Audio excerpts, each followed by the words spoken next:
BJP ಪಕ್ಷದ BLA-2 ಕಾರ್ಯಾಗಾರ ಹಿನ್ನೆಲೆ ಮಾಜಿ ಶಾಸಕ ವೈ ಸಂಪಂಗಿರವರ ನೇತೃತ್ವದಲ್ಲಿ ಘಟ್ ನಾಯಕರ ಪೂರ್ವಭಾವಿ ಸಭೆ. ಡಿಸೆಂಬರ್ 21ರಂದು ನಡೆಯಲಿರುವ ಕಾರ್ಯಾಗಾರದಲ್ಲಿ ಭಾಗಿಯಾಗಲಿರುವ ವಿಧಾನ ಪರಿಷತ್ ಸದಸ್ಯರಾದ ಭಾರತಿ ಶೆಟ್ಟಿ. ಬಿಜೆಪಿ ಪಕ್ಷದ ಬೂತ್ ಲೆವೆಲ್ ಏಜೆಂಟ್ 2 ಕಾರ್ಯಾಗಾರ ಹಿನ್ನೆಲೆ ಮಾಜಿ ಶಾಸಕ ವೈ ಸಂಪಂಗಿರವರ ನೇತೃತ್ವದಲ್ಲಿ ಘಟ್ ನಾಯಕರ ಪೂರ್ವಭಾವಿ ಸಭೆಯನ್ನು ನಡೆಸಿ ಡಿಸೆಂಬರ್ 21ಕ್ಕೆ ದಿನಾಂಕವನ್ನ ನಿಗದಿಪಡಿಸಲಾಯಿತು.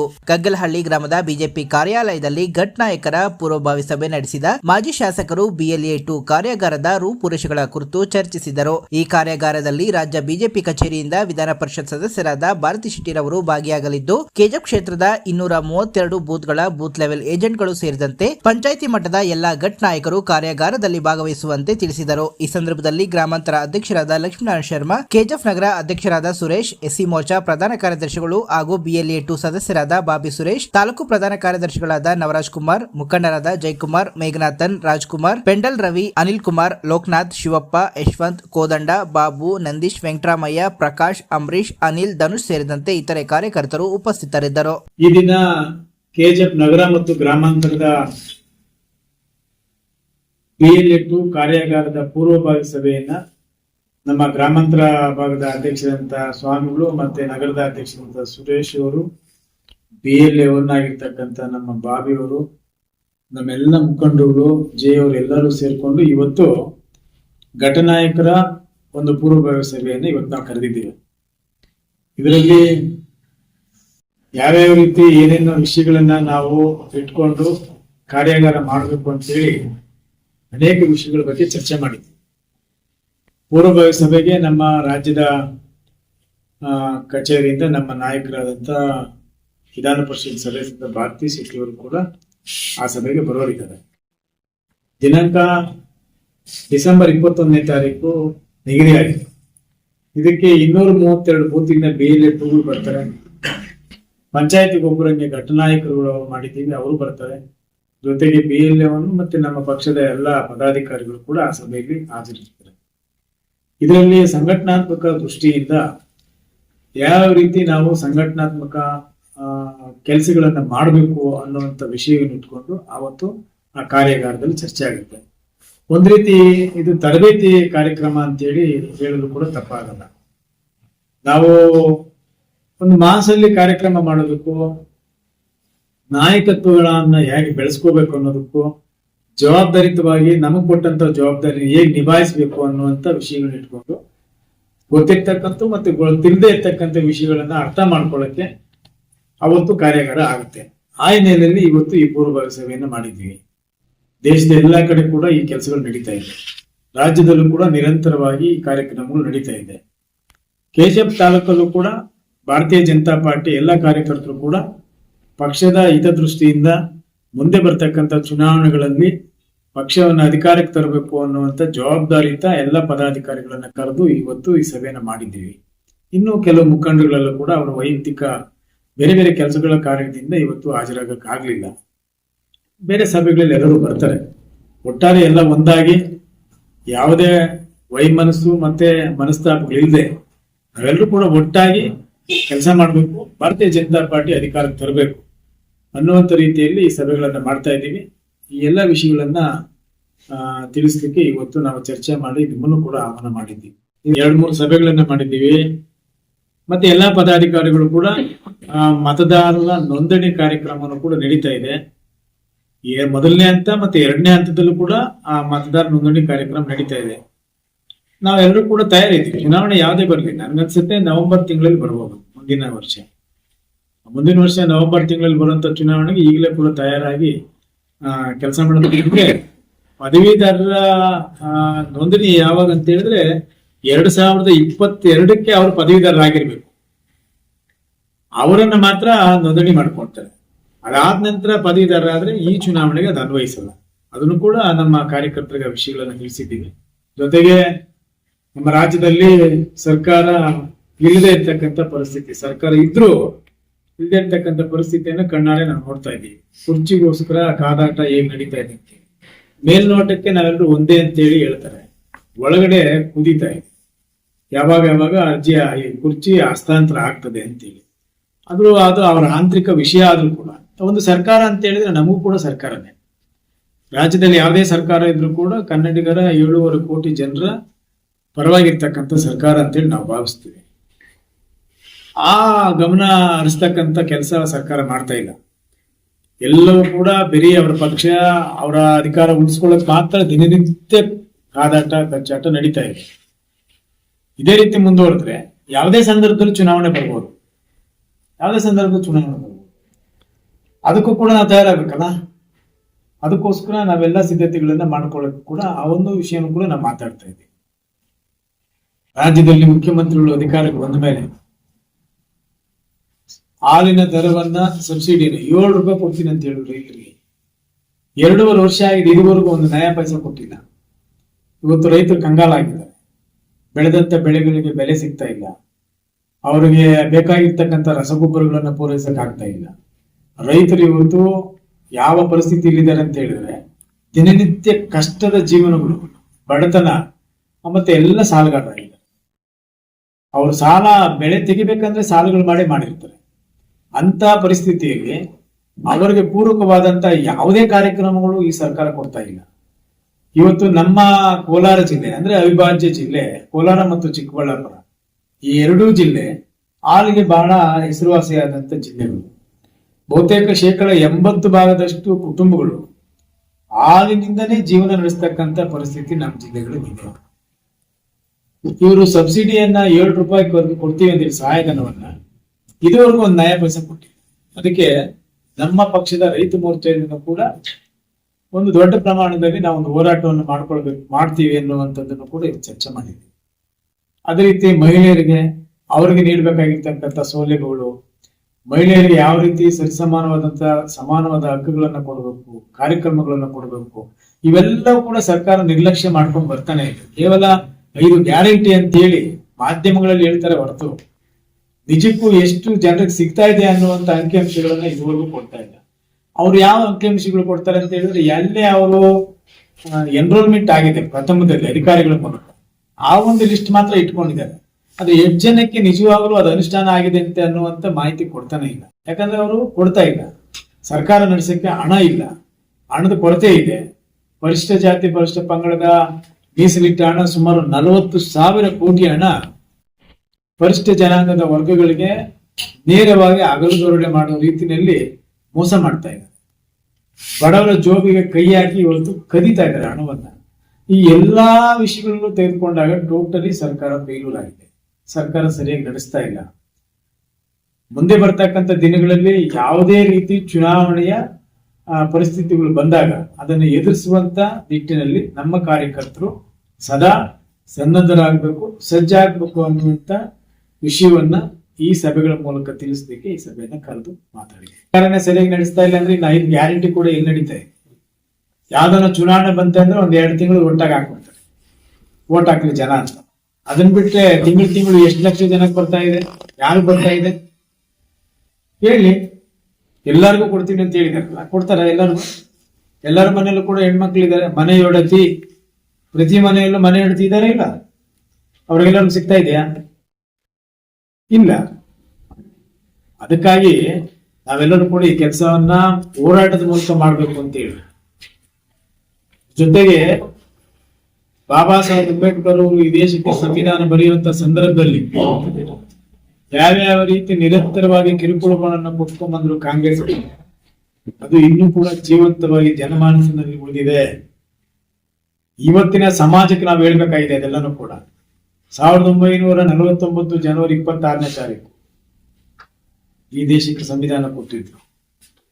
ಕರಡು ಸಮಿತಿ ಅಧ್ಯಕ್ಷರಾಗಿ ಬಾಬಾ ಸಾಹೇಬ್ ಅಂಬೇಡ್ಕರ್ ಅವರು ಕೊಟ್ಟಂತ 3 ವರ್ಷದ ಗಡುವಿನಲ್ಲಿ 2 ವರ್ಷ 11 ತಿಂಗಳು 18 ದಿವಸ ನಿರಂತರವಾಗಿ ಸುಮಾರು 60 ದೇಶಗಳಿಗಿಂತ ಮಿಗಿಲಾದಂತ ದೇಶಗಳ ಪ್ರವಾಸ ಮಾಡಿ ಅಲ್ಲಿರ್ತಕ್ಕಂಥ ಸಂವಿಧಾನಗಳನ್ನು ಅಧ್ಯಯನ ಮಾಡಿ ಆನಂತರ ತನ್ನ ಅನುಭವದ ಆಧಾರದ ಮೇಲೆ ಅಪಾರವಾದಂತ ಪಾಂಡಿತ್ಯವನ್ನ ಏನು ಹೊಂದಿದ್ರು ಅದರ ಅನುಭವದಲ್ಲಿ ಇವತ್ತು ನಮ್ಮ ದೇಶಕ್ಕೆ ಒಂದು ದೊಡ್ಡ ಗ್ರಂಥವನ್ನು ಕೊಟ್ಟಿದ್ದಾರೆ. ಅದೇ ಗ್ರಂಥ ಸಂವಿಧಾನ. ಆ ಸಂವಿಧಾನದ ಅಡಿಯಲ್ಲಿ ಇವತ್ತು ನಾವೆಲ್ಲರೂ ಕೂಡ ಜೀವನ ಮಾಡ್ತಾ ಇರ್ತಕ್ಕಂಥದ್ದು. ಜೊತೆಗೆ 1950 ಜನವರಿ 26ನೇ ತಾರೀಕು ಸಂವಿಧಾನ ಜಾರಿಯಾಯಿತು. ಈ 2 ತಿಂಗಳ ಅವಧಿಯಲ್ಲಿ ಅವತ್ತಿನ ಏನು ವಿಧಿಗಳಿತ್ತು ಆ ವಿಧಿಗಳ ಮೇಲೆ 2 ತಿಂಗಳು ಚರ್ಚೆ ಆಯ್ತಲ್ಲ, ಚರ್ಚೆಗಳಾದ ಮೇಲೆ ಸಂವಿಧಾನ ನಮಗೆ ನಾವೇ ಅರ್ಪಣೆ ಮಾಡ್ಕೊಂಡಿದ್ವಿ. ಅದಾದ ನಂತರ ಬಾಬಾ ಸಾಹೇಬ್ ಅಂಬೇಡ್ಕರ್ ಅವರನ್ನ ಕಾಂಗ್ರೆಸ್ ಅವರು 2 ಸಾರಿ ಸೋಲಿಸಿದ ಮೇಲೆ ಅವರಿಗೆ ಭಾರತ ರತ್ನ ಕೊಡಬೇಕು ಅಂತ ಹೇಳಿದ್ರೆ ವಿ.ಪಿ. ಸಿಂಗ್ ಸರ್ಕಾರ ಬರಬೇಕಾಯಿತು. ವಿ.ಪಿ. ಸಿಂಗ್ ಸರ್ಕಾರ ಬಂದ ಮೇಲೆ ವಾಜಪೇಯಿ ಅವರು ಮತ್ತೆ ಮಾಯಾವತಿ ಅವರು ಇವರೆಲ್ಲರ ಸಹಕಾರದೊಂದಿಗೆ ಭಾರತ ರತ್ನ ಬಾಬಾ ಸಾಹೇಬ್ ಅಂಬೇಡ್ಕರ್ ಅವರು ಕೊಟ್ಟರು. ಆದ್ರೆ ಅಷ್ಟು ದಿನಗಳ ಕಾಲ, ಅಷ್ಟು ವರ್ಷಗಳ ಕಾಲ ಇವರು ಕೊಡದೇ ಇರೋ ಕಾರಣ ಏನು? ನೆಹರು ಈ ದೇಶಕ್ಕೆ ಪ್ರಧಾನಮಂತ್ರಿ ಆಗಿದ್ರು, ಅವ್ರಿಗೆ ಅವರೇ ಘೋಷಣೆ ಮಾಡ್ಕೊಂಡ್ರು. ಇಂದಿರಾ ಗಾಂಧಿ ಅವರು ಈ ದೇಶದಲ್ಲಿ ಪ್ರಧಾನಮಂತ್ರಿ ಆಗಿದ್ರು, ಅವ್ರಿಗೆ ಅವರೇ ಘೋಷಣೆ ಮಾಡ್ಕೊಂಡ್ರು. ರಾಜೀವ್ ಗಾಂಧಿ ಅವರು ಅದೇ ರೀತಿ ಮಾಡ್ಕೊಂಡ್ರು. ಹೀಗೆ ಎಲ್ಲವೂ ಕೂಡ ಅವ್ರ ಕುಟುಂಬದವರು ಅಧಿಕಾರದಲ್ಲಿದ್ದಾಗ ಜೀವಂತ ಅವಧಿಯಲ್ಲೇ ಅವರಿಗೆ ಭಾರತ ರತ್ನ ಘೋಷಣೆ ಮಾಡಿದ್ರು. ಬಾಬಾ ಸಾಹೇಬ್ ಅಂಬೇಡ್ಕರ್ ಅವರಿಗೆ ಭಾರತ ರತ್ನ ಕೊಡಬೇಕು ಅನ್ನುವಂತ ಮನಸ್ಸೇ ಬಂದಿಲ್ಲ. ಆಮೇಲೆ ಸಂಸತ್ತಿನ ಆವರಣದಲ್ಲಿ, ಒಳಾಂಗಣದಲ್ಲಿ ಬಾಬಾ ಸಾಹೇಬ್ ಭಾವಚಿತ್ರವನ್ನ ಹಾಕ್ಲಿಕ್ಕೂ ಕೂಡ ಅವ್ರ ಮನಸ್ಸು ಬಂದಿಲ್ಲ. ಅದನ್ನ ಮಾಡಿದ್ದು ನಮ್ಮ ಬೆಂಬಲಿತ ಬಿಜೆಪಿಯ ಸರ್ಕಾರ ಇದ್ದಾಗ ಮಾತ್ರ ಮಾಡಿದ್ದು. ಅಂದ್ರೆ ಈ ಎಲ್ಲಾ ವಿಷಯಗಳನ್ನ ತೆಗೆದುಕೊಂಡು ಹೋದ್ರೆ ಸಂವಿಧಾನವನ್ನ ಯಾರು ಉಳಿಸ್ತಾ ಇದ್ದಾರೆ, ಯಾರು ಅಳಿಸ್ತಾ ಇದ್ದಾರೆ ಅನ್ನುವಂಥದ್ದನ್ನ ಜನರಿಗೆ ನಾವು ಗಮನಕ್ಕೆ ತರಬೇಕಾಗಿದೆ. ಸಂವಿಧಾನವನ್ನ ಕಗ್ಗೊಲಲ್ಲಿ ಇಟ್ಟು, ಕತ್ತಲಲ್ಲಿ ಇಟ್ಟು ಈ ದೇಶದಲ್ಲಿ ಪ್ರಧಾನಮಂತ್ರಿಯಾದಂತ ಇಂದಿರಾ ಗಾಂಧಿ ಅವರು 1975 ಅಲಹಾಬಾದ್ ಕೋರ್ಟ್ ಅಲ್ಲಿ ಚುನಾವಣೆಯಲ್ಲಿ ನೀವು ಅಕ್ರಮವಾಗಿ ಗೆದ್ದಿದ್ದ ಅಂತೇಳಿ ಆದೇಶ ಬರುತ್ತೆ. ಆದೇಶ ಬಂದಾದ ಮೇಲೆ ಅವರಿಗೆ ಮೇಲ್ಮನೆ ಸಲ್ಲಿಸ್ಲಿಕ್ಕೆ 12 ದಿನ ಸಮಯ ಕೊಡ್ತಾರೆ. 12 ದಿನ ಮೇಲ್ಮನೆಗೆ ಹೋಗಿ ಸುಪ್ರೀಂ ಕೋರ್ಟ್ ಒಳಗೆ ಸ್ಟೇ ತರ್ತಾರೆ. ಆದ್ರೂ ಕೂಡ ರಾತ್ರಿ ರಾಷ್ಟ್ರಪತಿಗಳನ್ನ ಕರೆದು ಬಲವಂತವಾಗಿ ಅವರ ಅಂಕಿತವನ್ನ ಹಾಕಿಸಿಕೊಂಡು ಆರ್ಟಿಕಲ್ 48, 49, 50, 51, 52 ಈ ಎಲ್ಲ ವಿಧಿಗಳನ್ನ ಆ ಇಂದಿರಾ ಗಾಂಧಿಯ ಪದವಿ ಉಳಿಸ್ಕೊಳಕ್ ಮಾತ್ರ ತಿದ್ದುಪಡಿ ಮಾಡಿದ್ರು ಅಂತ ಹೇಳಿದ್ರೆ ನೀವ್ ಅರ್ಥ ಮಾಡ್ಕೊಳ್ಳಿ. 1975 ಏನು ಎಮರ್ಜೆನ್ಸಿ ಘೋಷಣೆ ಮಾಡಿದ್ರು, ಈ ಎಮರ್ಜೆನ್ಸಿ ಘೋಷಣೆ ಮಾಡತಕ್ಕಂತ ಉದ್ದೇಶ ಏನಾಗಿರ್ಬೇಕಾಗಿತ್ತು ಅಂದ್ರೆ ದೇಶದ ಜನರ ಒಳಿತಿಗಾಗಿ. ದೇಶ ದಿವಾಳಿ ಆಗ್ತಾ ಇದೆ, ಜನರನ್ನ ರಕ್ಷಣೆ ಮಾಡಬೇಕು, ಅದಕ್ಕಾಗಿ ಕೆಲವು ಕಾನೂನುಗಳನ್ನ ತಿದ್ದುಪಡಿ ಮಾಡಬೇಕು ಅಂತೇಳಿ ಎಮರ್ಜೆನ್ಸಿ ತರಬೇಕೇ ಹೊರತು ತನ್ನ ಪ್ರಧಾನಿ ಪಟ್ಟವನ್ನು ಉಳಿಸ್ಕೊಳ್ಳಕ್ಕೆ ಅವರು ಸಂವಿಧಾನವನ್ನ ಕತ್ತಲ್ಲಿ ಇಟ್ಟು ತಿದ್ದುಪಡಿಯನ್ನ ಮಾಡಿದ್ರು. ಯಾರಿಗೋಸ್ಕರ? ಯಾವ ಪುರುಷಾರ್ಥ? ಈಗ ನೀವು ಸಂವಿಧಾನ ತೆಗೆದುಕೊಂಡು ಹೋಗ್ತೀರಿ. ಸಂವಿಧಾನನ ಇಂದಿರಾ ಗಾಂಧಿ ಅವರು ನಿಮ್ ಪಕ್ಷದಿರಲ್ಲ. ಅವತ್ ಯಾಕೆ ಸಂವಿಧಾನವನ್ನ ಅವ್ರು ಬದಿಗೆತ್ತು ಅವರ ಕುರ್ಚಿಯನ್ನ ಉಳಿಸ್ಕೊಳ್ಳಕ್ಕೆ ಅವರು ಆ ಕೆಲಸ ಮಾಡಿದ್ರು ಅನ್ನೋದು ಪ್ರಶ್ನೆ ನಿಮ್ಮನ್ನ ನೀವೇ ಮಾಡ್ಕೊಳ್ಳಿ. ಬಾಬಾ ಸಾಹೇಬ್ ಅಂಬೇಡ್ಕರ್ 2 ಸಾರಿ ಸೋಲಿಸಿದ್ರಿ. 1952, 1900 ಉಪಚುನಾವಣೆ 54. ನೀವೇ ತಾನೆ? ಇನ್ನು ಸಂವಿಧಾನ ಅಂತ ಹೇಳ್ಕೊಳಕ್ ನಿಮ್ಗೆ ನಾಚಿಕೆ ಆಗಲ್ವಾ? ಇದ್ರ ಜೊತೆಗೆ ವೆಸ್ಟ್ ಬೆಂಗಾಲಲ್ಲಿ ಜೋಗೇಂದ್ರನಾಥ್, ನಮ್ಮ ಜೈಸೂರ್ ಕುಂಡ ಅನ್ನುವಂತ ಪ್ರದೇಶ ಭೂಭಾಗಪಾಲ್ ಭೂಪ್ರದೇಶ, ಬೇರೆ ದಲಿತರ ಇದ್ದಂತ ಜಾಗ. ಆ ಪ್ರದೇಶದಲ್ಲಿ ಬಾಬಾ ಸಾಹೇಬ್ ಅಂಬೇಡ್ಕರ್ ಅವರು ಗೆದ್ದು ಬಂದು ಆಮೇಲೆ ಗರಡು ಸಮಿತಿಗೆ ಅಧ್ಯಕ್ಷ ಆದ್ರು. ನೀವೇನ್ ಮಾಡಿದ್ರಿ? ದೇಶ ವಿಭಜನೆ ಆಗುವಂತ ಸಂದರ್ಭದಲ್ಲಿ ಆ ಪ್ರದೇಶವನ್ನ ಪಾಕಿಸ್ತಾನಕ್ಕೆ ಕೊಟ್ರಿ ನೀವು. ಯಾಕೆ? ಬಾಬಾ ಸಾಹೇಬ್ ಮತ್ತೆ ಅಲ್ಲಿ ಸ್ಪರ್ಧೆ ಮಾಡಿ ಗೆದ್ದು ಬರಬಾರ್ದು ಅಂತ. ಇದು ಕುತಂತ್ರ. 1-2 ಬಾಬಾ ಸಾಹೇಬ್ ಕೊಟ್ಟಿದ್ರು. ಇಂದಿರಾ ಗಾಂಧಿ ಎಷ್ಟಿದೆ ಸ್ಮಶಾನ ಡೆಲ್ಲಿನಲ್ಲಿ? ಮಹಾತ್ಮ ಗಾಂಧೀಜಿಗೆ ಎಷ್ಟಿದೆ? ರಾಜೀವ್ ಗಾಂಧಿಗೆ ಎಷ್ಟಿದೆ? ನೆಹರು ಅವರಿಗೆ ಎಷ್ಟಿದೆ? 50 ಎಕರೆ, 100 ಎಕರೆ, 120 ಎಕರೆ. ಬಾಬಾ ಸಾಹೇಬ್ ಅಂಬೇಡ್ಕರ್ ಈ ದೇಶಕ್ಕೆ ಸಂವಿಧಾನ ಕೊಟ್ಟು ನಾವೆಲ್ಲರೂ ಕೂಡ ಇವತ್ತು ನೆಮ್ಮದಿಯಾಗಿ ಜೀವನ ಮಾಡ್ತಾ ಇದೀವಿ ಅಂದ್ರೆ ಅಂತ ಮಹಾಪುರುಷನಿಗೆ ನೀವು ಕೇವಲ 6 ಅಡಿ 3 ಅಡಿ ಜಾಗ ಕೊಟ್ಟಿಲ್ಲ. ನಿಮ್ ಮನಸ್ಥಿತಿ ಹೇಗಿತ್ತು? ಅವರ ಹಸ್ತಂಗತ ಆದ ಸಮಯದಲ್ಲಿ ನೀವು ಅಲ್ಲಿಂದ ಬಾಂಬೆಯ ದಾದಾರ ಸ್ಥಳದಲ್ಲಿ ಅವರ ಶವ ಸಂಸ್ಕಾರ ಮಾಡುವಂತ ಪ್ರದೇಶಕ್ಕೆ ತೆಗೆದುಕೊಂಡು ಹೋಗ್ಬೇಕನ್ನೋಂತ ಅಂತ ಸಂದರ್ಭ ಬಂದಾಗ ನೀವು ಫ್ಲೈಟ್ ಚಾರ್ಜ್ ಕೊಟ್ಟಿಲ್ಲ. ನೀವು ಎಷ್ಟು ದ್ವೇಷ ಆಯ್ತು ನೀವು. 50 ಎಕರೆಲ್ಲಿ ಏನ್ ಮಾಡ್ತಾರೆ ಅಲ್ಲಿ ಇಂದಿರಾ ಗಾಂಧಿ? 100 ಎಕರೆಲ್ಲಿ ರಾಜೀವ್ ಎದ್ದು ಓಡಾಡ್ತಾವ್ರ ಅಲ್ಲಿ? ಹೇಳಿ, ಕೇಳ್ಬೇಕು ಬೇಡ? ಬಾಬಾ ಸಾಹೇಬ್ ಅಂಬೇಡ್ಕರ್ ಸಂವಿಧಾನ ಕೊಟ್ರ, ನಿಮ್ಮ ವಂಶಸ್ಥರು ಕೊಟ್ಟವ್ರಿಗೆ ಈ ರೀತಿ ಅವಮಾನ ಮಾಡ್ಕೊಂಡು ಬಂದಂತದ್ದು ಈಗಲೂ ಕೂಡ ಜೀವಂತವಾಗಿ ಇತಿಹಾಸದ ಪುಟಗಳಲ್ಲಿ ಸೇರೋಗಿದೆ. ನಾವೇ ಅಲ್ಲ, ಈ ಭೂಮಿ ಮೇಲೆ ಆಕಾಶ ಭೂಮಿ ಇರೋವರೆಗೂ ಕೂಡ ಇತಿಹಾಸನ ಯಾರು ಬದಲಾಯಿಸಕ್ಕಾಗಲ್ಲ. ನಿಮ್ಮ ಕರಾಳ ಇತಿಹಾಸವನ್ನ ಮುಂದೆ ಬರ್ತಕ್ಕಂಥ ಪೀಳಿಗೆಗಳೇನಿದೆ ಅವೆಲ್ಲವೂ ಕೂಡ ಹೇಳ್ಕೊಂಡು ಹೋಗ್ತಾನೆ ಇರ್ತಾರೆ. ಇದನ್ನ ನೀವು ಪಶ್ಚಾತ್ತಾಪ ಪಡ್ಬೇಕು, ಪ್ರಾಯಶ್ಚಿತ್ತ ಪಡ್ಕೋಬೇಕು ನೀವು. ಅದನ್ನ ಬಿಟ್ಬಿಟ್ಟು ನೀವು ಸಂವಿಧಾನ ನಾವು ಉಳಿಸ್ತೀವಿ, ಬಡವರ ಪರವಾಗಿ ನಾವು, ಶೋಷಿತರ ಪರವಾಗಿ ನಾವು, ಹಿಂದುಳಿದವ್ರ ಪರವಾಗಿ ನಾವು ಅಂತೇಳಿ, ಮುಸಲ್ಮಾನರ ಪರವಾಗಿ ನಾವು ಅಂತ ಹೇಳ್ತೀವಿ. ಹೋಗ್ಲಿ, ಆ ಮುಸಲ್ಮಾನರು ಏನ್ ಮಾಡಿದ್ರಿ ನೀವು? ಓಟ್ ಬಂದಾಗ ಓಟ್ ಹಾಕ್ಸ್ಕೊಳಕ್ ಮಾತ್ರ ಮುಸಲ್ಮಾನವರು ನಮ್ ಪರ ಅಂತ ಹೇಳ್ತೀವಿ. ಬಿಹಾರಲ್ಲಿ ನೋಡಿ, ಮುಸಲ್ಮಾನರು ಓಟ್ ಹಾಕಿದ್ದಾರೆ. ಬಿಹಾರ ಚುನಾವಣೆಯಲ್ಲಿ ಬದಲಾಗಿದ್ದಾರೆ, ವಿದ್ಯಾವಂತರಾಗಿದ್ದಾರೆ ಅವರು. ಬಿಜೆಪಿ ಯಾವ ಕೋಮುವಾದ ಪಕ್ಷ ಅಲ್ಲ, ಯಾವ ಜನಾಂಗದ ವಿರೋಧಿನೂ ಅಲ್ಲ. ಅದಕ್ಕೆ ಮುಂದೆ ಬರ್ತಾ ನಾವು ಇಡೀ ರಾಜ್ಯಾದ್ಯಂತ ಚೆನ್ನಾಗಿ ಮಾಡಿದ್ವಿ. ಸಂವಿಧಾನ ಸಮರ್ಪಣಾ ದಿನವನ್ನ ಅದೊಂದು ಭೀಮ ಸ್ಮರಣೆ ಕಾರ್ಯಕ್ರಮ ಅನ್ನುವಂತ ಹೆಸರಿನಲ್ಲಿ ಎಲ್ಲ ಕಡೆ ಮಾಡ್ಬೇಕು ಅಂತೇಳಿ ನಮ್ಮ ಪಕ್ಷದ ಸೂಚನೆ ಕೊಟ್ಟಂತ ಸಂದರ್ಭದಲ್ಲಿ ನಾವೆಲ್ಲ ಕಡೆ ಪೂರ್ವ ಸಭೆಗಳನ್ನ ಮಾಡಿದ್ವಿ. ನಮ್ಮ ಕ್ಷೇತ್ರದಲ್ಲೂ ಮಾಡಿದ್ದೀವಿ. ಅದಕ್ಕೊಂದು ದಿನಾಂಕ ನಿಗದಿ ಮಾಡಿ ಅರ್ಥಗರ್ಭಿತವಾದಂತ ಕಾರ್ಯಕ್ರಮ ಮಾಡಬೇಕು. ಸಂವಿಧಾನ ಕೊಟ್ಟಿದ್ಯಾರು, ಅವರಿಗೆ ತೊಂದರೆ ಕೊಟ್ಟಿದ್ಯಾರು ಅನ್ನುವಂಥದ್ದನ್ನ ನಮ್ಮ ಕ್ಷೇತ್ರದ ಜನರಿಗೆ ಎಲ್ಲರಿಗೂ ತಿಳಿಸ್ತಕ್ಕಂಥ ಪ್ರಾಮಾಣಿಕ ಪ್ರಯತ್ನ ನಾವು ಮಾಡ್ತೇವೆ. ಅದೇ ನಾನು ಹೇಳಿದೆ, ಸಂವಿಧಾನ ವಿಷಯ ಅಂತ ಬಂದಾಗ ಅವ್ರೇನ್ ಮಾಡಿದ್ರು ನಾವೇನ್ ಮಾಡಿದ್ರು ಅನ್ನುವಂಥದ್ರ ಬಗ್ಗೆ ವಸ್ತುನಿಷ್ಠವಾಗಿ ನಾವು ಮಾತಾಡ್ಬೇಕಾಗ್ತದೆ. ವಿಷಯ ಆಧಾರಿತ ಮೇಲೆ ನಾವು ಮಾತಾಡ್ಬೇಕಾಗುತ್ತೆ. ಅದಕ್ಕೋಸ್ಕರ ನಾವೆಲ್ಲ ಕಾರ್ಯಕ್ರಮ ಮಾಡ್ತೀವಿ. ಅದನ್ನು ಕೂಡ ವಿಜೃಂಭಣೆಯಿಂದ ಮಾಡ್ತೀವಿ. ಅದು ನಿರಂತರವಾಗಿ ಮಾಡ್ತೀವಿ. ಸರ್, ಬೇರೆ ಕ್ಷೇತ್ರಗಳಿಗೆ ಹೋಗ್ಬಿಟ್ಟು ನಾನು ಬೇರೆ ಕಡೆ ಹೋದಾಗಲ್ಲ ನನ್ಗೊಂದು ಹೊಸ ಅನುಭವ ಆಗಿದ್ದೇನೆಂದ್ರೆ, ಸಂವಿಧಾನ ಅಂತ ಹೇಳಿದ್ರೆ ಕೇವಲ ಪರಿಶಿಷ್ಟ ಜಾತಿ ಪರಿಶಿಷ್ಟ ಪಂಗಡದವ್ರಿಗೇನೋ, ಉಳಿದವ್ರಿಗೆ ಯಾರೂ ಇಲ್ಲ ಅನ್ನುವಂತ ಪರಿಕಲ್ಪನೆ ಸ್ವಲ್ಪ ಎದ್ದು ಕಾಣ್ತದೆ ಅನ್ನುವಂಥದ್ದು ನನ್ನ ಸ್ವಂತ ಅನುಭವ ಆಗಿದೆ. ಆದ್ರೆ ಸಂವಿಧಾನ ದೇಶಕ್ಕೆ ಕೊಟ್ಟಿದ್ದು, ದೇಶದ ಒಳಗಡೆ ಇರ್ತಕ್ಕಂಥ ಇವತ್ತಿನ ಜನಸಂಖ್ಯೆ 142 ಕೋಟಿ, ಅವರೆಲ್ಲರಿಗೂ ಕೂಡ ಸಂವಿಧಾನ ಅನ್ವಯಿಸ್ತದೆ. ಅದರ ಅಡಿಯಲ್ಲೇ ನಾವೆಲ್ಲರೂ ಕೂಡ ಜೀವನ ಮಾಡೋದು. ಉದಾಹರಣೆಗೆ ಹಿಂದುಳಿದ ವರ್ಗಗಳಿಗೆ ಮೀಸಲಾತಿ ಕೊಟ್ಟಿದ್ದು ಬಾಬಾ ಸಾಹೇಬ್ ಅಂಬೇಡ್ಕರ್ ಅವರು. ಹೆಣ್ಣು ಮಕ್ಕಳು, ಎಲ್ಲ ಜಾತಿಯ ಹೆಣ್ಣು ಮಕ್ಕಳು ಕೂಡ ನೆಮ್ಮದಿಯಾಗಿ ಪುರುಷ ಪ್ರಧಾನವಾಗಿ ಬದುಕಬೇಕು, ಸಮಾನತೆ ಸಿಗಬೇಕು, ಅವರಿಗೆ ಮೇಲೆ ನಡೀತಕ್ಕಂಥ ದೌರ್ಜನ್ಯ, ಶೋಷಣೆ, ದಬ್ಬಾಳಿಕೆ ಇವೆಲ್ಲವೂ ಕೂಡ ನಿಲ್ಲಬೇಕು ಅಂತೇಳಿ ಹಿಂದೂ ಕೋಡ್ ಬಿಲ್ ತಂದಿದ್ದು ಬಾಬಾ ಸಾಹೇಬ್ ಅಂಬೇಡ್ಕರ್ ಅವರು. ಈ ಎಲ್ಲಾ ವಿಷಯಗಳನ್ನ ಬಾಬಾ ಸಾಹೇಬ್ ಅಂಬೇಡ್ಕರ್ ಅವರು ಮಾಡಿದಾಗ ಆವಾಗ ಎಲ್ಲಿ ಪರಿಶಿಷ್ಟ ಜಾತಿ ಪರಿಶಿಷ್ಟ ಅವರು ಮಾತ್ರ ಅಂತೇಳಿ ನಾವು ಅಂದ್ಕೋಬೇಕು, ಎಲ್ಲ ಜಾತಿ ಜನರಿಗೆ ಮಾತ್ರ ಸಂವಿಧಾನ ಅಂತೇಳಿ ನಾವು ಅಂದ್ಕೋಬೇಕು. ಅದನ್ನ ನಾವೆಲ್ಲರೂ ಕೂಡ ಹೇಳುತ್ತಾರ. ಅದಕ್ಕೆ ಭೀಮಸ್ ಮಾಡಿದ್ದಾರೆ. ಸಾರ್ವಜನಿಕ ವಲಯದಲ್ಲಿ ಭಾರತೀಯ ಜನತಾ ಪಾರ್ಟಿ ತೆಗೆದುಕೊಳ್ತಕ್ಕಂಥ ಎಲ್ಲ ವಿಚಾರಗಳು ಕೂಡ ಜನರ ಪರವಾಗಿರ್ಬೇಕು ಅನ್ನುವಂಥ ದೃಷ್ಟಿಯಿಂದ ಕಾರ್ಯಕ್ರಮ ಮಾಡೋದು. ನೀವು ಕಾಂಗ್ರೆಸ್ ಅವರು ಈ ರೀತಿ ಕಾರ್ಯಕ್ರಮ ಮಾಡ್ಲಿ, ಹೋಗ್ಲಿ. ಬಾಬಾ ಸಾಹೇಬ್ ಅಂಬೇಡ್ಕರ್ ಅವ್ರು ನಾವು ಯಾವಾಗ ಗೊತ್ತ ಅವ್ರು ಪೂಜೆ ಮಾಡೋದು, ಯಾವಾಗ ಗೊತ್ತ ಅವ್ರ ಭಾವಚಿತ್ರ ನಿಂತ್ಕೊಂಡು ತಿರುಗಾಡೋದು, ಯಾವಾಗ ಎಲೆಕ್ಷನ್ ಬರುತ್ತೆ, ಯಾವಾಗ ಜಾತಿ ಗಲಾಟೆಗಳಾಗ್ತದೆ, ಯಾವಾಗ ಧರ್ಮದ ವಿಷಯಗಳು ಬರುತ್ತೆ, ಆವಾಗ ಹೊರಗಡೆ ಎತ್ಕೊಂಡ್ ಬರ್ತಾರೆ. ಸತ್ಯ ತಾನೆ? ಯಾಕೆ? ಏನ್ ಮಾಡಿದ್ರಿ ಹೇಳಿ? ನೀವು ಮಾಡಿರೋ ಕಾರ್ಯಕ್ರಮಗಳೇನು? ನಿಮ್ಮ ರಾಜಕೀಯದ ಅಸ್ತಿತ್ವ ಉಳಿಸ್ಕೊಳ್ಳೋದಕ್ಕೆ ಮಾತ್ರ ಬಾಬಾ ಸಾಹೇಬನ್ನ ಬಳಸ್ಕೊಳ್ತೀರಿ ಹೊರತು ಇಡೀ ದೇಶದ ಸಮಗ್ರ ಅಭಿವೃದ್ಧಿಗೋಸ್ಕರ ಅಲ್ಲ. ಮಾತು ಮುಂಚೆ ಸಂವಿಧಾನ ಅಂತ ಹೇಳಿ, ಸಂವಿಧಾನದ ಅಡಿಯಲ್ಲಿ ಆ ಜನಾಂಗಗಳಿಗೆ ಮೀಸಲಿಟ್ಟ ಹಣವನ್ನು ಖರ್ಚು ಮಾಡ್ಬೇಕಂತೇಳಿ ಆದ ನೀತಿ ಆಯೋಗದ ಕಾನೂನು ಇದ್ರೂ ಕೂಡ ಇವತ್ತು 40,000 ಕೋಟಿ ಯಾಕೆ ನೀವು ಡೈರೆಕ್ಟ್ ಮಾಡಿದ್ರಿ? ನೇರ ಖಜಾನೆಯಿಂದ ಡ್ರಾ ಮಾಡಿ ನೀವು ಯಾಕೆ ಮೀಸಲಿಟ್ಟ ಹಣದಲ್ಲಿ ತೆಗಿತಾ ಇದ್ದೀರಿ? ಇದು ತಪ್ಪಲ್ವಾ? ಅವ್ರು ಆ ಜನಾಂಗಕ್ಕೆ ಮಾಡ್ತಕ್ಕಂಥ ದ್ರೋಹ ಅಲ್ವಾ ಇದು? ಇಷ್ಟೆಲ್ಲ ಮಾಡ್ಕೊಂಡ್ಬಂದು ಇವತ್ತು ಬಾಬಾ ಸಾಹೇಬ್ ಅಂಬೇಡ್ಕರ್ ಅವ್ರನ್ನ ಚುನಾವಣೆಗಳು ಬಂದಾಗ ಮತ್ತೆ ತಿರುಗಿ ಆ ಜನಾಂಗಗಳನ್ನ ಮೋಸ ಮಾಡಬೇಕು, ಸುಳ್ಳು ಹೇಳ್ಬೇಕು, ಓಟ್ ಹಾಕೋಬೇಕು, ಅಧಿಕಾರಕ್ಕೆ ಬರಬೇಕು. ಇಷ್ಟೇ ನಿಮ್ಗೆ ಇನ್ನೇನಿಲ್ಲ. ಆದ್ರೆ ನಮ್ದೊಂದು ಸತ್ಯ ಹೇಳಕ್ ಇಷ್ಟಪಡ್ತೀವಿ.